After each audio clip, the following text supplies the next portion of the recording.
وعلى آله وصحبه أجمعين. Marilah sama-sama dimulakan program kuliah maghrib ini dengan membaca umul kitab Al-Fatihah. A'udzubillahi minasyaitonir rajim. Bismillahirrahmanirrahim. Alhamdulillahirabbil alamin, arrahmanir rahim, maliki yaumiddin. Iyyaka na'budu wa iyyaka nasta'in. Ihdinas siratal mustaqim. Siratal ladzina an'amta 'alaihim ghairil maghdubi 'alaihim waladdallin. Rabbi shrah li sadri wa yassir li amri wahlul 'uqdatam min lisani yafqahu qawli. Allahumma aftah lana futuhal arifin warzuqna fahman nabiyyin. Allahumma kun ma'ana wa lana daiman ya arhamar rahimin. Pada malam ini, saudara-saudari yang saya hormati sekalian, marilah kita tengok kepada beberapa hadis. Antaranya hadis yang berbunyi, saya sambung apa yang dibincangkan pada segi yang lepas. Sekejap.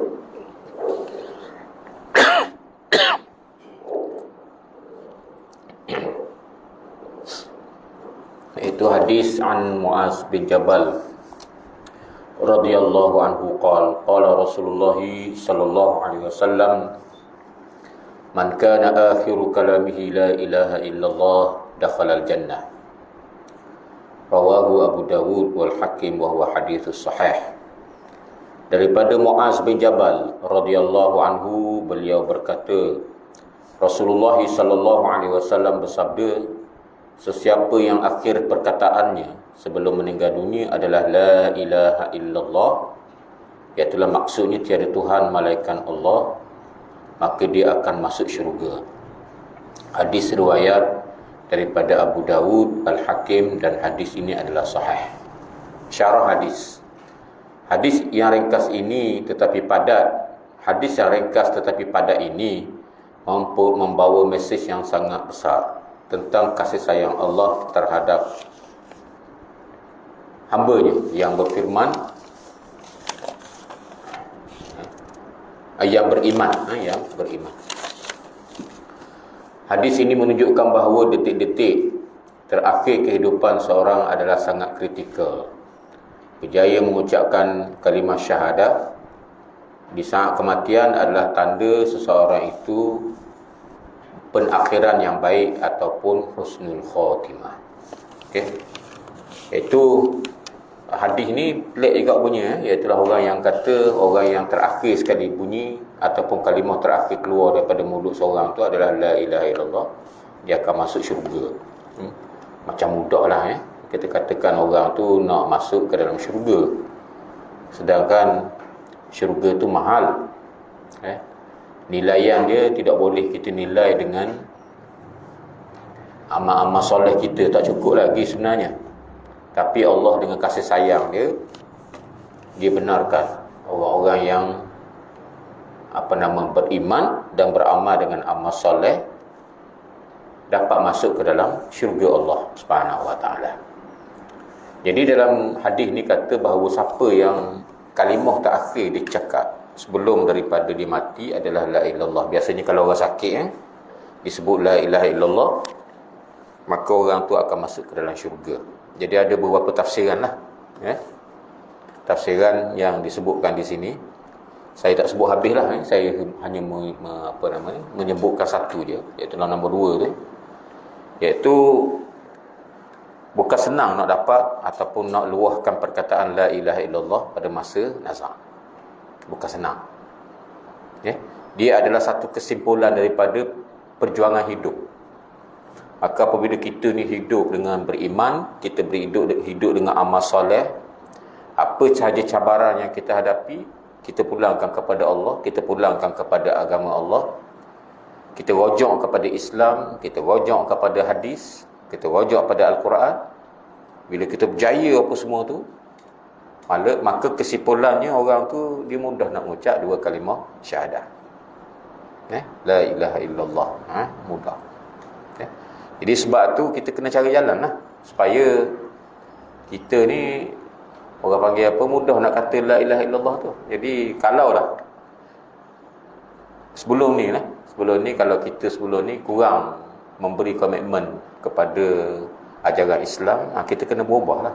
Kita kena berubah dan kita kena cari jalan supaya kita menjadi orang Islam yang benar-benar beramal dengan amal yang soleh. Bukan setakat beriman sajalah, dengan amal yang soleh. Gitu. Supaya bila dah biasa kita buat benda tu berteraskan dengan amal soleh tu teras dia adalah la ilaha illallah. Kita akan mudah untuk mengucap 2 kalimah syahadah pada akhir tu. Makna saya sekarang ni, saya ada ibu bapa. Maka saya taat kepada ibu bapa saya. Saya berbuat baik kepada ibu bapa saya. Cabaran tak? Cabaran tu. Kenapa saya terima cabaran tu? Sebab Tuhan suruh. Tuhan kata wa qadha rabbuka alla ta'budu illa iyyah wa bil walidaini ihsana. Tuhan suruh kita ni beriman dan Tuhan suruh kita ni buat baik kepada kedua ibu bapa. Kesenang tu. Maka oleh kerana la ilaha illallah, kerana perintah Allah, kerana dasar kita adalah la ilaha illallah, kita sanggup terima cabaran tu. Jadi kita dah cabaran walaupun mak ayah kita ni nyanyuk ke, tak sihat ke, kita jaga juga. Kita jaga juga mak ayah kita. Kita sanggup beri apa sahaja keperluan dia dengan maksud kita memang orang panggil buat baik pada ibu bapa lah, dengan erti yang sebenarnya. Maka dengan perjuangan tu seolah-olah kita membiasakan tangan kita, body kita yang khidmat kepada ibu bapa tadi dengan la ilaha illallah. Tangan kita ni bergerak dengan la ilaha illallah. Body kita ni bergerak dengan la ilaha illallah. Sebab apa? Kita menghala kepada benda yang Allah Ta'ala suruh. Taat kepada ibu bapa, berbuat baik kepada ibu bapa, berkhidmat kepada kedua ibu bapa. Saudara-saudari, kalau kita kata tangan kita ni mudah nak buat benda yang memang asas dia la ilaha illallah. Contoh tadi, Tuhan suruh kita ni buat baik pada ibu bapa. Kaki kita mudah, tangan kita mudah, fikiran kita mudah untuk berikan, untuk cari idea macam mana nak suruh kesempurnaan kepada kedua ibu bapa kita yang sakit lah, macam-macam lah dan sebagainya dah. Maka dia akan jadi lidah pemudah nak sebut la ilaha illallah. Sebab asah tangan tu la ilaha illallah dah. Cuma tangan tak sebut je. Kaki kita ni cari jalan. Mungkinlah kita duk pikir mak ayah kita pergi tandas lah apa semua, duk mandi dia dan sebagainya. Satu cabaran. Kaki kita bergerak, tangan kita bergerak. Tangan kita ni seolah-olah telah berkata la ilaha illallah. Gitu. Kaki kita ni seolah-olah telah berkata la ilaha illallah. Kita cari fikiran macam mana nak suruh mak ayah kita ni terbaik dalam khidmat. Cari fikiran. Bincang adik-beradik contohnya. Buat fikiran. Fikiran kita ni telah jadi la ilaha illallah. Jadi sebab itulah apabila orang kita buat contoh kedua ibu bapa tadi, kita buat baik pada ibu bapa, lidah ni mudah sangat nak sebut, mengabadikan ataupun menyebutkan la ilaha illallah. Sebab apa? Anggota lain dah la ilaha illallah dah. Saya sebagai seorang peniaga, maka saya pun jagalah etika perniagaan dalam Islam. Saya tak akan buat penipuan. Kalau saya nega buah umpamanya, saya tak akan letak buah molek atas, buah buruk bawah. Sekali kau ke bawah. Bukan kau ke atas No, kita kata kau ke bawah. Kau blender. Pandai-pandai tangan goyang tu. Tangan goyang apa nama ni, buat nampak macam ke hok molek belaka je, nampak molek belaka biasa je nampak. Tak dalam rajuk dan sebagainya. Saya tak khianat ke orang macam tu. Saya buat baik, terbaik. Ini buah hari ni. Harga dia sekian. Ini buah kemarin. Harga dia kurang. Kita kurang 3 mak. Kurang sikit lah. Kita kata dia. Buah 5 ni, buat hari ni. Berjual 15 riyal. Ni orang kemarin kan, olek lagi. Kulit kecil sikit. Dah orang banyak kita kata dah. Berjual 12 riyal je. Ni orang kemarin dulu. Ambil 5 riyal kilo dah. Kita kata dia. Lepas tu ada di ujung tu 5. Buruk-buruk. Molek lah kalau orang nak buat juh dan sebagainya. Molek lagi isi. Ambil 2 riyal dah, tepuk. Kita kata dah. Kita buat contoh. Kita jujur dengan perniagaan kita. Maknanya apa tu? Tangan kita yang bekerja dengan kejujuran berniaga tadi.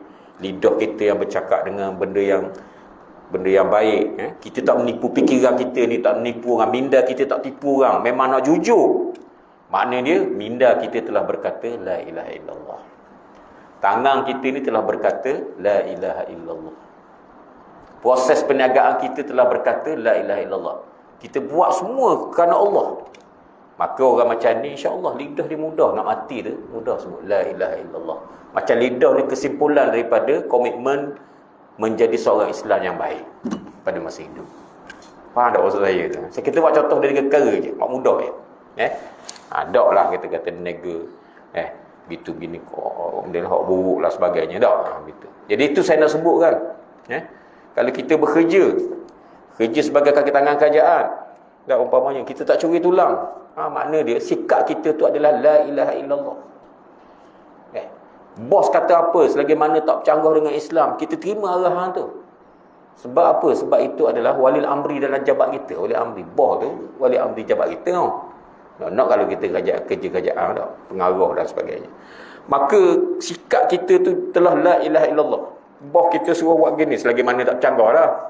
Tak bercanggah buat gini, buat surat ni, gini-gini. Tangan kita bergerak ni, kaki kita bergerak. Fikiran kita bergerak. Gerak semua ni, tulis komputer lah apa semua, pering lah apa semua. Ni bos, siap dah bos. Orang umpamanya tak? Itu lu, jangan cakap kita lu, itu lu. Bos kata masuk, dah kita pun masuk, dah kita kata tak. Maka kita pun siap dah bos gini. Kita buat kerja molek amanah, kita dapat gaji bersih. Sikap kita tu adalah la ilaha illallah. Tangan kita tadi yang bernulis la ilaha illallah. Kaki kita bergerak je peboh. Tangan kita, jari kita hok ketuk pintu boh tu la ilaha illallah. Maka dia akan disipukan ke dalam lidah kita ni la ilaha illallah. Jadi makna kata bila orang tu nazak nak mati, nak kata la ilaha illallah tu adalah satu kurnia sebagai balasan. Sebab apa? Kita ni memang beri diri kita ni untuk Allah. Kita beri amalan kita ni untuk Allah. Kita buat satu benda tu memang kerana Allah. Dan kita buat satu benda tu ikut syariat Allah. La ilaha illallah. Itulah saya nak sebutkan. Tak kira lah siapa-siapa pun. Saya sebut orang amanah dah kita dengan bos kerja-kerja kerajaan. Kita jadi cikgu, kita jadi cikgu dan sebagainya. Tapi kalau sikap kita umpamanya, macam tadilah macam buah-buah tadi kita letak benda buruk. Kalau kita jabat pun kita juga. Ngelok umur. Ngelok semua supaya apa? Supaya kita ni tak boleh keluar umur jabat, boleh minum air umur. Jadi broker tanah dulu. Jadi broker tanah tu. Bila aku puluh tu, bos kata boleh minum air ke puluh tu. Ke puluh 10 masuk amal semula. Dah bos kan nak tunggu seorang itu. Dia pergi mana tu? Kerja Kuala Terengganu pergi mana pula? Dia tunjuk tanah ni. Ada tanah hello ni. Orang nak beri tanah belaka ni. Dah umpamanya dah. Dia murah ni tuai nak derang. Nak biti derang. Anak dia sakit. Dah umpamanya. Jadi bukan tanah huluk. Dok amanahnya dia dengan kerja tau. Dia buat kerja lain huluk. Dok kita kata. Boleh nak jadi broker tanah tu, tapi jangan masa kerja. Ada orang dah malam-malam masak lah. Dok kita kata hari Sabtu boleh. Dok Jumaat boleh. Boleh. Tapi masa kerja tu. Bos kata boleh nak buat orang mati pergi. Balik-balik 2 jam macam gali kubur. Kalau Tok Adi. Dok kita kata kenal Tok Adi tau. Tok Adi penggali kubur. Dok. Nama mendapa Khang. Bila Khang nama dia. Kita kata dah. Bila Khang nama dia. Kalau dia. Makna kita tipu bos. Makna kita tipu. Kalau kita kerja kerajaan, kita tipu kerajaan benarnya. Duit gaji kita dapat penuh. Kehidupan kita tidak la ilaha illallah. Payah nak sebut la ilaha illallah. Mudah-mudah nak sebut la ilaha illallah. Jadi kita kena ikhtiar tu kata tak? Ikhtiar. Sebab tu dia katakan wala tamutunna illa wa antum muslimun. Jangan kamu mati malaikat dalam kamu keadaan Islam. Apa maksud jangan kamu mati? Maksudnya kita mati dah lain benda. Siapa masa mati kau. Tapi maksud jangan kamu mati tu, jangan kamu kena usaha mati supaya Islam. Kalau kita tambah sikit lagi, kalau berdasar pada hadis ni, kamu kena cuba cari jalan mati dalam keadaan boleh mengucap la ilaha illallah. Gitu. Gitu kita tambah sikit tak.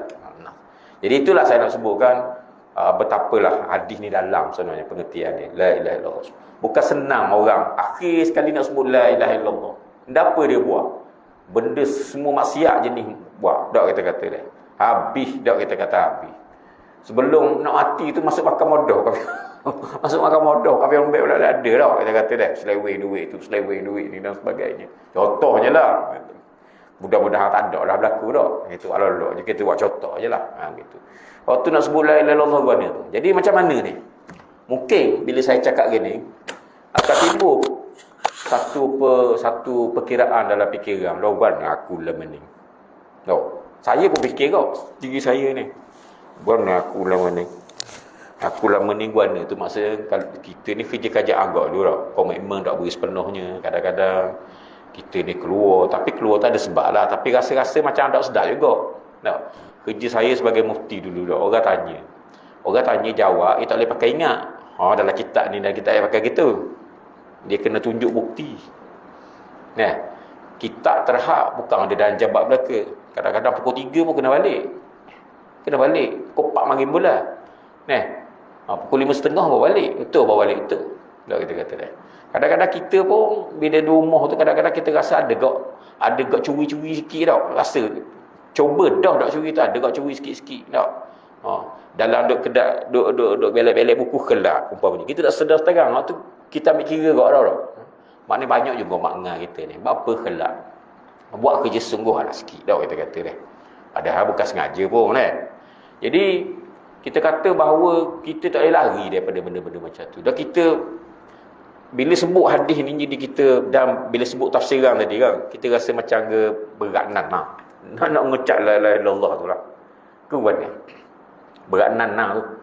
Susah juga tu. Macam mana tu? Jadi ada satu cara saudara-saudara. Cara dia lah at-taubah, taubat. Kena taubat lah. Start malam ni kita banyakkan bertaubat. Jadi taubat tu sebenarnya bukan taubat sebab kita ni semayang makna semayang je. Bukan taubat kita ni tak khusyuk semayang je. Bukan taubat sebab kita ni ngupat masa puasa je. Bukan kita ni kita taubat kerana dosa-dosa dengan jirang saja. Dosa kita dengan apabila kita kerja tu. Ada gak dosa tu. Saya sebut dia macam contoh-contoh. Dosa kita sebagai seorang kaki tangan kerajaan. Dosa kita sebagai seorang guru. Dosa kita sebagai seorang peniaga, apa sebut adik. Dosa kita sebagai seorang anak yang masih ada kedua bapa lagi dan sebagainya.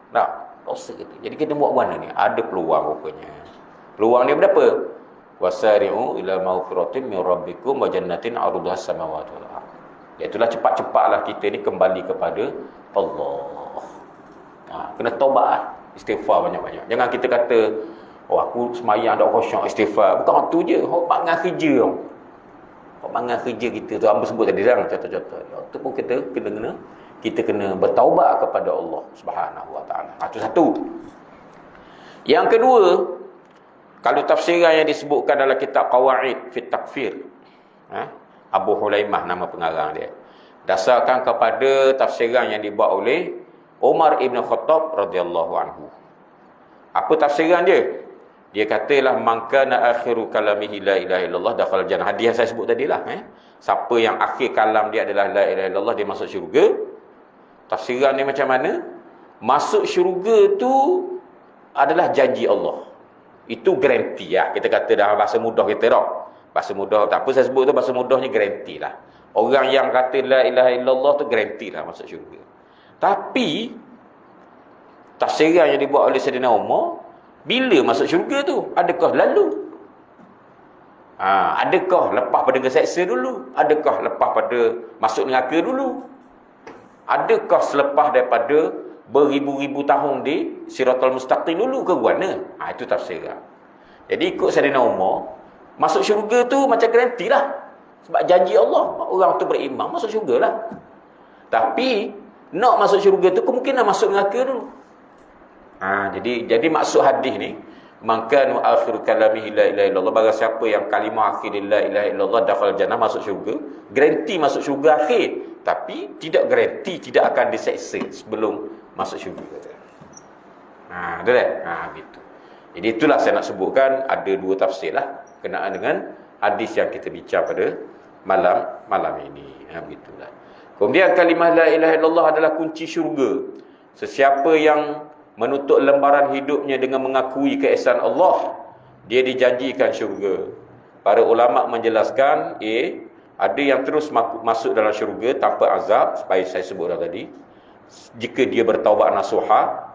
Dan B, Ada yang mungkin diazab terlebih dahulu kerana dosa-dosanya yang tidak terampung, tetapi pasti akan masuk syurga akhirnya kerana dia mati dalam iman, maka ia tidak kekal dalam neraka. Saya sebut dah tadi. Perkataan akhir kalimah menunjukkan, merujuk kepada ucapan terakhir yang keluar daripada lidah seorang sebelum dia hembuskan nafas yang terakhir. Jika selepas menyebut kalimah ini dia tidak lagi bercakap dengan keduniaan yang lain, maka dia termasuk dalam golongan yang dimaksudkan dalam hadis ni. Jadi sebab tu sunat hukum dia, kita mengajar orang yang nazak nak mati dengan la ilaha illallah. Ajar. Dah kira lah.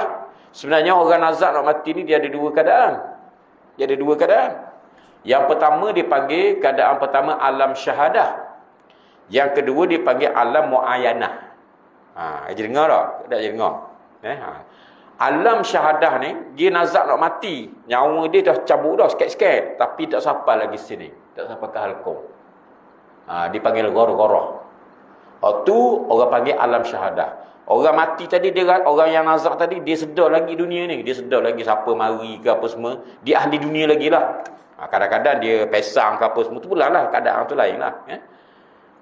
Tetapi nyawa belum sampai sini lagi, ke halqum. Tapi nyawa dah tarik dah sikit-sikit. Tarik sikit. Dia tarik daripada bawah tu, tarik. Tapi tak sampai sini lagi. Bila tak sampai situ, orang panggil alam syahadah. Dia masih lagi ahli dunia. Dia tak nampak lagi malaikat. Dia tak nampak lagi alam gaib. Pada masa itu, kalau dia tu orang bukan Islam, kalau dia ngucap, masih lagi diterima. Kalau dia tu orang yang jahat, kalau dia bertaubat, masih lagi diterima taubat dia. InsyaAllah. Kalau orang tu. Jadi sebab tu, kita ajar dia la ilaha illallah. Kalau dia kafir, kita ajar la ilaha illallah tu dia ngucap lah. Kalau katakan dia dah nak ngucap penuh pun la ilaha illallah cukup dah. Cukup dah padanya. Kalau dia tu orang jahat, bila dia sebut la ilaha illallah, dia berjaya sebut la ilaha illallah. Nyawa dah apa sini lagi, insya-Allah dia anggap sebagai satu taubat. Maka insya-Allah dimasuk dalam pengertian orang ni. Tapi mungkin dia kena azab dulu, bukan taubat tu Tuhan terima belaka kan. Ada juga Tuhan tak terima dan sebagainya. Jadi faham maksud saya tak? Maksudnya bila nyawa belum sampai ke halqum ni, kalau orang tu dia mengucap dalam keadaan dia bertaubat, dia mengucap dalam keadaan dia masuk Islam, sah. Ada masalah insya-Allah. Tak kenala lah. Tapi kalau nyawa sampai sini, sampai ke halqum dia panggil alam muayyanah. Bila alam muayyanah ni, dia dah nampak dah, dia dah mati lagi. Tapi dia bukan ahli dunia dah. Dia nampak malaikat dah. Dia nampak malaikat. Duk urus mayat dia. Duk urus nyawa dia tu. Kalau dia orang jahat, dia akan nampaklah malaikat yang bentuk yang ganas. Kemudian, kalau dia orang baik, dia akan tengok malaikat bentuk yang baik. Beri berita gembira. Dia akan masa tu, dia akan tengok malaikat-malaikat akan mari. Ramai malaikat akan mari. Pada masa tu, ramai malaikat akan mari. Kalau lah dia jahat, malaikat-malaikat berupa seperti rupa yang buruk dan sebagainya. Kalau dia kafir, lagi teruk lah. Tu dipanggil alam muayyanah. Dia nampak dah. Tapi tak mati lagi.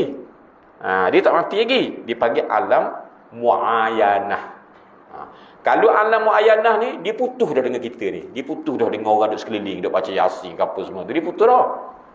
Dan kalau dia bertaubat masa tu, dah jadi benda dah.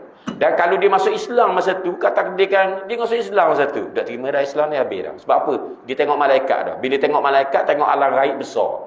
Bila tengok alam gaib yang besar, maka tidak diterima taubat. Kaedah dia gitu. Gitu. Jadi kita tahu tak orang tu nyawa dia sampai kat mana? Kita tahu tak? Kita tak tahu. Bila kita tak tahu, tu yang kita buat, kita ajar dia mengucap. Mudah-mudahan nyawa dia belum sampai sini. Belum sampai ke halqum ni, nyawa dia bawah lagi.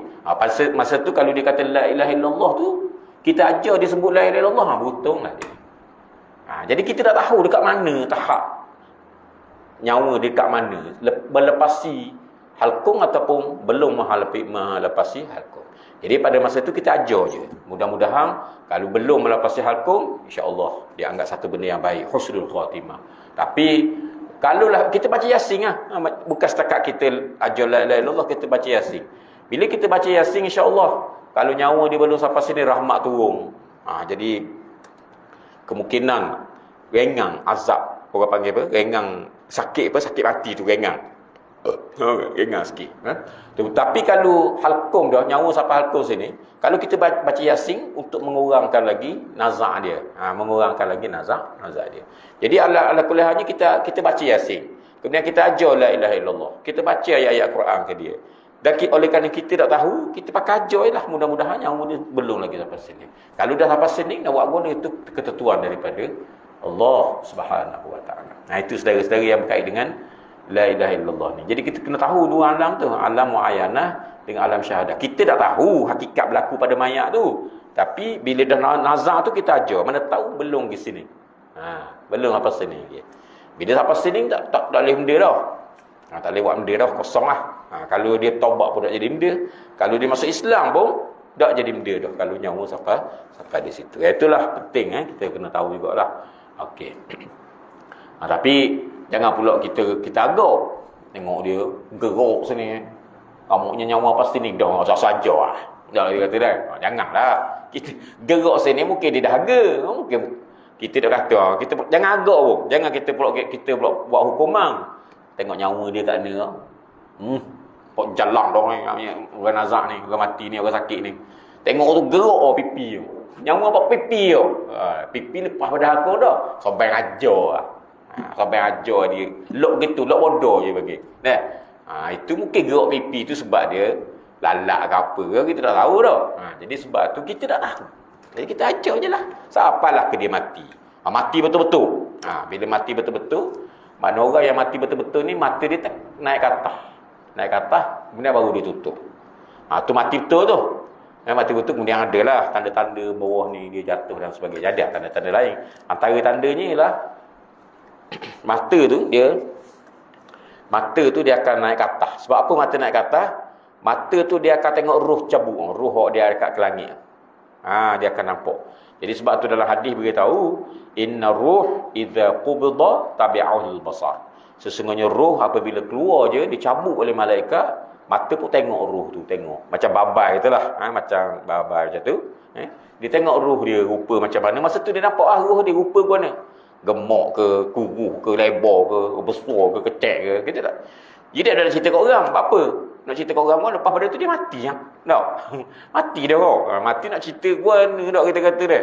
Dia bangun balik cerita, aku nampak roh aku semua habis orang. Dia bangun tak, lepas pada mati tu, celak mata tu. Aku nampak dah roh aku, bapak besar tak, kita kata dah. Dia kata gitu. Jadi kita pun buat lari dengan ustaz-ustaz asal lari. Tak, kita kata tembok. Macam cerita P.O.M.D. kita benda apa? Doremi, bukan Doremi tau. Kau Tok Bila lagi. Tengok. Tengok doktor. Kuat kau ke sini tengok filem ni. Tengok filem P.O.M.D. ni. Bila Mahmud Jung Tubik kata hidup mula dia. Hidup mula. Mbah Tok Bila musing kuat hula je. Langgar-langgar habis air. Tak. Kita tengok mula cerita tu. Buka orang lain. Tak, kita kata dah. Tengok cerita P.O.M.D. Jadi saya nak sebutkan bahawa bila cabut nyawa tu, mata tengok ke atas, lepas tu dia tutup. Sebab tu setengah-setengah mayat, dia dam tutup mata. Bila dia dam tutup mata tu bukan sebab dia jahat. Mati celek. Berat nanang. Tak, kita kata dah. Ada king. Tak, kita kata. Jangan. Sebab apa? Sebab mati celek ni bukan tanda orang tu jahat. Tak ada. Itu tak sabit. Tidak ada dalam hadis, tidak ada Al-Quran. Bahkan ada sahabat Nabi yang dijamin masuk syurga, mati celek. Ada? Siapa? Nama dia ialah Abu Salamah. Abu Salamah. Dia mati dalam keadaan celek. Celek dia dah tutup dah setara. Masih tengok roh dia tu dah tutup. Jadi Nabi pun ambil mata dia, Nabi pun tutup mata dia. Sebab tu dalam kitab fiqh ada sebut, kalau kita tutup mata orang mati ni, sunat. Tiba-tiba bila tutup tu buka balik. Masa tu ambillah duit dirham, letak atas mata tu. Duit dirham tu lebih kurang piti samah, piti 5 sen. Faham tak piti 5? Ada tak piti 5 sen? Kita akan piti shilling dah orang dengung. Pakai piti 10 riyal. Tak. Akan ada shilling ada 5 sen. Tu lebih kurang lah besar tu duit dirham. Sunat hukum dia kalau orang tu mati celek, kita tutup, tak ada benda, kita letak piti tu. Dah buka merah. Merah tu orang biasa mampu dak. Dulu-dulu apa kecil duduk piti dengan main piti nombor osai. Sebab apa? Dia ada macam ke tengah dia ada benda. Dia ada pisau. Dia macam tepek dua. Macam bisku. Itulah PT 5% tahun 67, 66, 68, 69, tekek dua. Aja tak jumpa. Hamba ada banyak sipang. Apa nak beli? Boleh lah beli. Hamba ke nak beli sipang PT lama-lama kan. Okey. Itulah saya nak sebutkan apa nama ni berkenaan dengan tu. Mata tu kena tutup dengan duit shilling tadi. Kalau tak ada duit shilling, kau pandailah benda-benda pun. Duit shilling itu adalah contoh dalam kitab. Dalam kitab tak sebut duit shilling, duit dirham. Duit dirham tu besar duit shilling tu lah. Yang lebih kurang lah. Jangan letak benda-benda berat dah. Dia letak benda apa? Dia letak alih lesung. Dia kenapa lesung tumbuk lah. Dia kata dia. Payuh ngak apa celek. Ambil lesung. Masa nak mandi tergelam, mana mata tak mata. Dia kata dia. Waktu jangan. Itu seksa mayat. Itu dosa tu. Ambil lah benda-benda yang sesuai. Dan jangan letak benda-benda yang hina. Rengang. Piti 5% ada. Allah ada. Piti pelvia ada tau. Dia kata dia.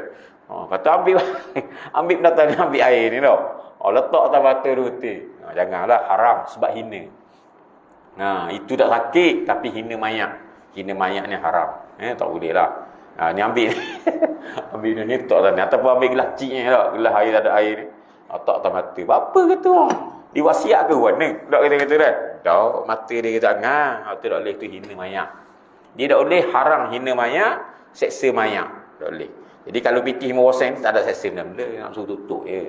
Nanti dia buat contoh PT 5% ada. Ayah orang cari benda lain. Ke benda. Payah dah nak cari benda lain. Benda lain dia apa nampak nyata tu. Nyata tu tak. Itulah. Jadi itulah keadaannya. Kemudian dalam hadis ni beritahu bahawa bila kita dah hajar orang yang nak mati tadi dengan kalimah la ilaha illallah, tiba-tiba dia dah sebut dah. Jangan kostek lah. Lepas tu nak ajar pula la ilaha illallah. La ilaha illallah. Kata kali dah kata dia. Jangan tembak. Dia kata dah la ilaha illallah. Gitu.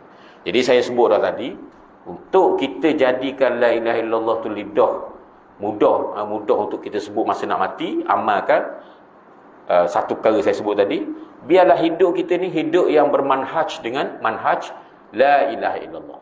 Satu. Yang kedua, hamba nak tambah sekali lagi, banyakkan zikir la ilaha illallah. Banyakkan zikir. Antaranya kita boleh kata subhanallah walhamdulillah wala ilaha illallah wallahu akbar. Kita boleh sebut 100 kali pagi, 100 kali petang, nak tidur pun kita sebut. Jadi lidah kita semua zikir semua. Lidah kita ni memang tak berenggang daripada Allah. Allah subhanallah ke walhamdulillah ke wala ilaha illallah ke. Jadi kita ni mudah insya-Allah. Tuhan bagi upah kita ni mudah nak sebutkan la ilaha illallah pada masa nak mati. Okey. Kemudian dia kata apa lagi? Dia kata bahawa untuk mudah menyebut la ilaha illallah di saat sekata maut bukanlah perkara mudah. Ia biasa merupakan hasil daripada istiqamah. Hamba sebut dah ni tadi. Seorang yang menyebut dan mengamalkan tuntutan kalimah tersebut sepanjang hayatnya. Lidah akan menyebut apa yang biasa tersemak di dalam hati. Gitu. Bila kita ni beriman, bila kita beramal dengan amal soleh. Contohnya A ni memang dia ni hidup dia semayang berjemaah. Ibu bapa dia dia pekerja yang baik, dia cikgu yang baik, dekat jabat tak berona dan sebagainya. Bagus sungguh ni. Dapat pingat umur orang panggil dia cemerlang apa tu? Dia panggil apa tu? Cemerlang ni, cemerlang tu. Cemerlang ni. Memang baik sungguh dia ni. Amanah, jujur, suka tolong orang. Dan dia buat tu berdasar pada la ilaha illallah. Sebenarnya la ilaha illallah telah tersemak dalam hati. Hak yang ada dalam hati ni mulut sebut la ilaha illallah. Sebab la ilaha illallah tu ada fenomena. Sebut tu fenomena daripada apa yang terdapat dalam hati. Okey. Kemudian kita disunatkan untuk membisikkan kalimah la ilaha illallah secara lembut kepada orang yang sedang nazak supaya kalimah tersebut menjadi ucapan tak akhirnya. Saya sebut tadi. Tapi ada sedikit perbincangan di kalangan ulama. Nak ajar la ilaha illallah saja ke ajar asyhadu an la ilaha illallah wa asyhadu anna Muhammadar Rasulullah. Ada dua pandangan. Dalam mazhab Syafi'i kita la ilaha illallah cukup dah. Orang nak mati ajar la ilaha illallah cukup dah. Tapi Janganlah orang panggil rekah doa. Macam mana rekah doa? Ajak Allah saja. Allah. Ada tak? Saya jumpa orang tu, dia ajak mak dia. Mak dia nazak nak mati. Allah. Dia dengar bisik-bisik kat lengan. Betul tak? Salah. Tak ikut sunnah. Benda tak ikut sunnah tak berkat sebenarnya. Bukan tak berkat. Kerana tak berapa, tak dapat satu keberkatan yang sepenuhnya. Jadi macam mana kita ajar la ilaha illallah? La ilaha illallah. Mak katalah la ilaha illallah. Kalau ikut mazhab Syafi'i, kita kata la ilaha illallah cukup dah. Tapi jangan kurang pada tu. Allah saja ke? Tak boleh. Bukan tak boleh. Tapi hak sunat ni. Itu dalam mazhab Syafi'i. Tapi ada sebahagian ulama, seperti yang disebutkan dalam kitab Subulus Salam, ada bahagian ulama yang mengatakan kita ajar tu bukan la ilaha illallah saja. Kita ajar asyhadu an la ilaha illallah wa asyhadu anna Muhammadar Rasulullah. Tu aja penuh. Bila kita ajar orang mati, ajar penuh. Biar dia nak sebut pun, soal dia lah. Okey. Dah macam mana pula dalam hadis kata la ilaha illallah saja? Macam mana pula? Anda pula ulama' tu duk kata bahawa ada juga pendapat yang kata ngajar sepenuh. Dia sebenarnya, la ilaha illallah ni rekasan nama kepada asyhadu an la ilaha illallah wa asyhadu anna Muhammadar Rasulullah. Nama dia apa? La ilaha illallah rekasan dia. Faham tak maksud dia? Macam bismillah. Bismillahirrahmanirrahim. Bismillahirrahmanirrahim itu nama rekasan dia benda apa? Bahasa Arab. Basmalah dipanggil. Sebab tu kalau orang Arab, kalau nak sebut bismillah, tak kan nak sebut ceramah-ceramah nak sebut bismillahirrahmanirrahim sama tak? Dia rekah tak kalau dia nak sebutkan bahawa bismillah tu benda apa? Al-basmalah. Al-basmalah. Tu kaedah dia gitu dah. Macam ke asyhadu an la ilaha illallah wa asyhadu anna Muhammadar Rasulullah, nama rekah benda apa? La ilaha illallah. Begitu. Jadi sunatnya apa? Kata dalam kitab Subulus Salam, berdasar pada satu pandangan, sunatnya kita ajar asyhadu an la ilaha illallah wa asyhadu anna Muhammadar Rasulullah. Gitu dah. Itu yang paling baik sekali. Tapi mazhab Syafi'i kata cukup dengan la ilaha illallah saja dah. Saya berpendapat kalulah saya tengok pada dua pandangan tu, kita boleh buat kesimpulan. Kalulah katakan orang mati tadi dia segar sikit lah, kita ajar penuh. Tapi kalau orang mati tu memang tak segar dah, nampak. Tak tahu nyawa tasin ni, tak tahu dah. Jadi kita ajar la ilaha illallah cukup dah. Tapi jangan kurang pada la ilaha illallah. Jangan Allah saja. Allah. Ada ke? Saya jumpa dia. Dia ajar mak dia nak nazak tu. Allah. Tak je dah. Betul dah Allah tu. Tapi tak ikut sunnah. Tak ikut apa nama yang diajar oleh Rasulullah SAW. Jadi yang terakhir sekali yang kita boleh huraikan dalam hadis ni ialah sebagai kesimpulan, hadis ini memberi harapan besar kepada umat Islam untuk sentiasa membasahi lidah dengan zikir dan menjaga tauhid supaya kita terpilih untuk mati dalam keadaan yang mulia. Rupa-rupanya bila kita dah biasa sebut la ilaha illallah tu, kita dah sebut dah zikir macam saya sebut tadi lah, kita akan sebut gitu. Okey, akhir sekali saya nak sebut sini sebelum saya berhenti habis yang ni, iaitu apa nama ni, hadis ni sebenarnya dia nak beri gambaran bahawa ada istilah yang dipanggil sebagai husnul khatimah. Husnul khatimah ni kalau kita sebut dalam bahasa Melayu, kesudahan yang baik. Rupa-rupanya kesudahan yang baik yang diberi contoh oleh Rasulullah SAW dalam hadis ni lah, orang dapat mengucap la ilaha illallah. Itu kesudahan baik tu, atau tanda baik tu. Jadi kalau orang tu dia mengucap la ilaha illallah, tanda baik. Tapi bukan hal tu saja, ada lagi hal lain.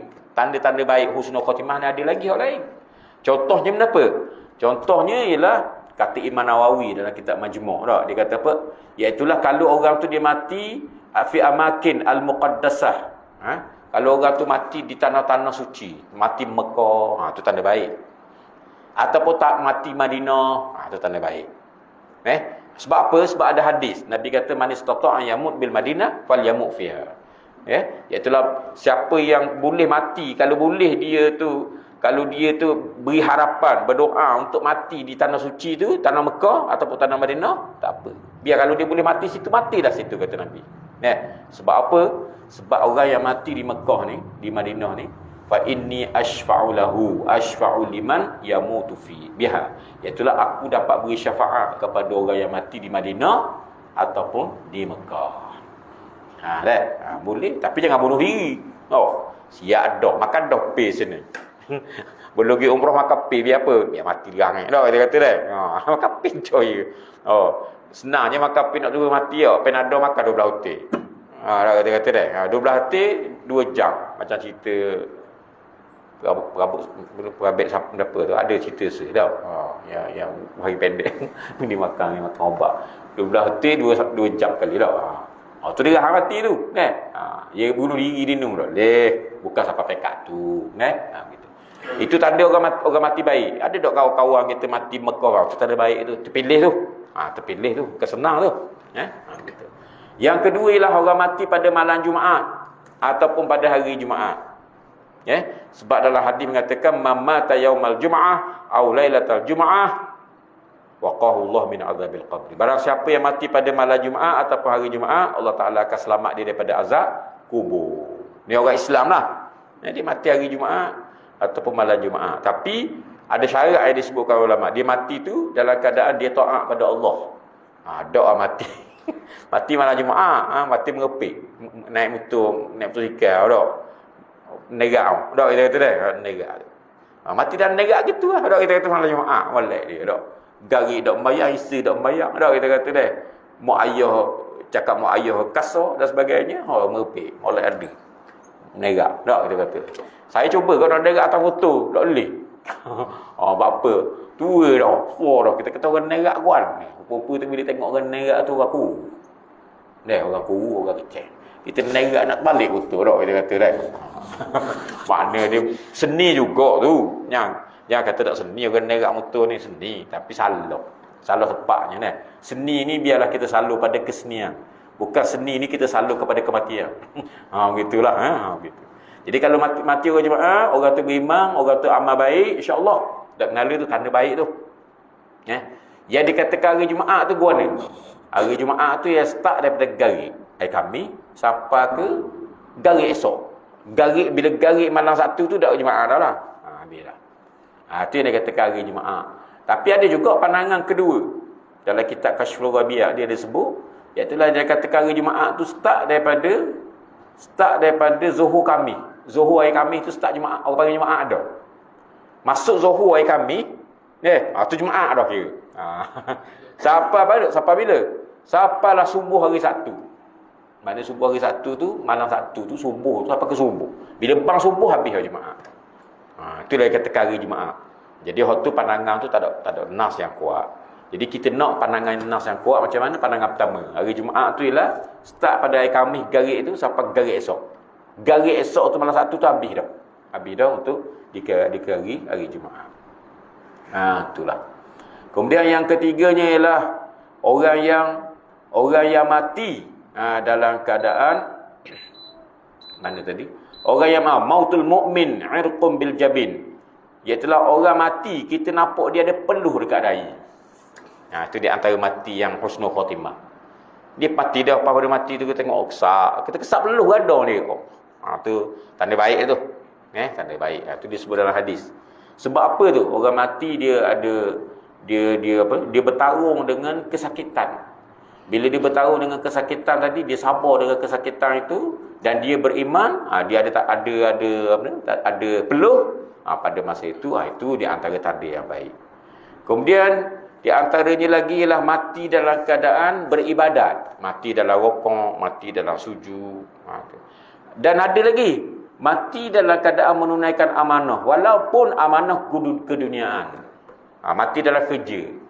Dia mati dalam jabat. Masa dia tengah buat kerja tu, masa tengah mesyuarat tu, nak mati. Tu husnul khatimah. Sebab apa? Dia mati dalam keadaan menunaikan amanah. Dan mana dia punya dalil? Dalil dia ialah Nabi Sulaiman dia wafat pada masa dia kerja. Tak kalah Nabi Sulaiman wafat ada kerja tu, makna menunjukkan bahawa mati dalam kerja tu molek sebab dia tunaikan amanah. Nabi Sulaiman ni dia pergi memantau jing-jing, ambil bahan-bahan untuk buat Masjidil Aqsa. Dia pergi pantau. Amanah lah tu, dia sebagai ketua negara kan. Nabi Sulaiman ni ketua negara. Pada tu dia bertukar lah. Dia bertukar tu madallahu ma'ala mautihi illa min sa'atahu illa dabatul ardi ta'kulu min Dia kata madallahum ala mautihi illa dabatul ardi ta'kulu min sa'atah. Iaitulah Nabi Sulaiman ni dia duk pantau jin-jin bekerja tu. Maka dia pun duduk mantau dalam keadaan dia bertukar. Dia bekerja lah tu, bukan dia beribadat, dia bekerja. Dia pantau, dia menunaikan amanah dia sebagai seorang ketua negara. Tiba-tiba dia mati. Itu disebutkan madallahum ala mautihi illa dabatul ard. Tidaklah menunjukkan kematian dia melainkan anak-anak ta'kulu min sa'atah yang makan tukar dia. Bila tukar dia makan, anak-anak makan tukar dia, anak-anak tukar tu pun jadi hancur, jadi dia pun jatuh. Orang tahu dia mati. Orang tahu dia wafat. Jadi situ bahawa kalau orang tu mati dalam keadaan menunaikan amanah, walaupun nampak macam dunia je, itu adalah tanda husnul khatimah. Mati dalam mesyuarat, mati dalam jabat, tengah nulis-nulis apa, boh mari apa dia? PA mari gini-gini, mari siap buat ni, mati umpamanya dah. Jatuh, jatuh lu. Jangan mati lah dia. Sakit lu, nak sakit dah. Lepas tu pergi hospital gerak sikit jatuh dah. Mati dah, mati nak kerja. Tu mati baik. Jangan mati ke mana? Mati pukul 10 kat mana? Kerja Kuala Terengganu, mati mana? Faham tak mati mana? Rupanya dia minum air situ, dia kecuai, dia curi tulang dah apa?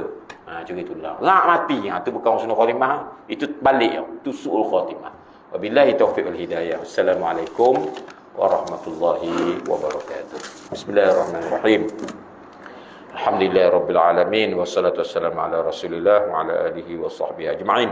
Allahumma ighfir lana warhamna wa tub alaina wafiqna wahdina wa atina min ladunka rahmah wa hayyi lana min amrina rashada. Walhamdulillahi Rabbil Alamin. Taqabbalallahu minkum.